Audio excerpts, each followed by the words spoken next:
এবারে ভোট হয়েছে নাকি যাত্রাপালা হয়েছে বোঝা মুশকিল। তুমি কি দেখতে পাচ্ছ? কেউ নকল আঙ্গুল নিয়ে আসছে ভোট দেওয়ার জন্য, আবার কেউ হেগে দিচ্ছে ভোট দিতে গিয়ে, আবার কাউকে মরার খাটে করে নিয়ে এসছে ভোট দেওয়ার জন্য। সবকিছুই দেখা হবে, কিন্তু তার আগে একজনকে আমাদের আগে দেখতে হবে। তুমি দেখতে পাচ্ছ? হ্যাঁ গো, দেখতে পাচ্ছি তোমার গোপ উঠেছে। মহিলাদের উপর নির্যাতন, নির্বাচন কমিশন। নির্বাচন কমিশনের কি দোষ বলো তো? তুমি যদি গোপ না কেটে যাও ওরা তো কনফিউজ হবেই। তোমার ভোটার কার্ডে লেখা স্ত্রীলিঙ্গ, আর সামনাসামনি ওরা দেখছে একটা পুরুষকে, কি করে বুঝবে?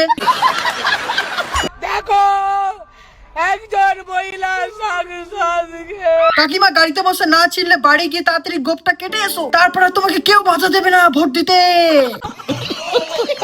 এই নকল আঙুল দিয়েই নাকি একের পর এক ছাপ্পা ভোট দেবে। নকল আঙ্গুল? নকল আঙ্গুল দিয়ে ভোট ভাবা যায়? খাটিয়ায় চড়ে ভোট কেন্দ্রের উদ্দেশ্যে রওনা দিলেন 50 ঊর্ধ্ব নুরুদ্দিন মণ্ডল। अरे मुझे चक्कर आने लग गया अब। এই না হলে ডেডিকেশন। স্যালুট सैल्यूट भाई सैल्यूट। ভোট দিতে গিয়ে ইভিএম মেশিনে হেগে দিল তরুণী। ये कहाँ फंस गया भाई मैं। মানছি এবার দুই ফুলের মধ্যে হাড্ডাহাড্ডি লড়াই চলছে। কিছু মানুষ চায় ভোট যাতে বাতিল হয়ে যাক, কিন্তু সেই ভোট বাতিল করার এটা কিরকম আইডিয়া?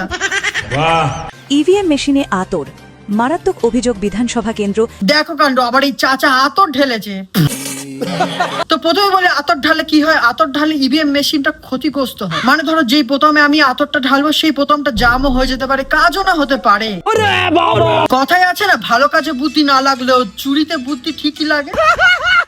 আর বুদ্ধিগুলো কি কেউ হেগে দিচ্ছে, আবার কেউ আতর ঢেলে দিচ্ছে। এইসব ঘটনা দেখে এটাই বলবো, প্রত্যেকটা ইভিএম মেশিন চুরকুচুতো হয়ে গেছে। প্রত্যেকটা ইভিএম মেশিন চুলকুচুচো হয়ে গেছে। যাই হোক, টেনশন নিলে আপনি, এবারের ভোট খুবই ভালোভাবে হয়েছে। আর এই ভিডিওটা বানিয়েছি জাস্ট ওই মজার জন্য, তো মজা হিসেবেই নিও প্লিজ। हाथ जोड़ के मैं। বাই দ্য ওয়ে গাইস, তোমাদের কি মনে হয় এবারের ভোটে কোন ফুল জিতবে? যেই ফুল ঘাসে ফোটে নাকি যেই ফুল জলে ফোটে?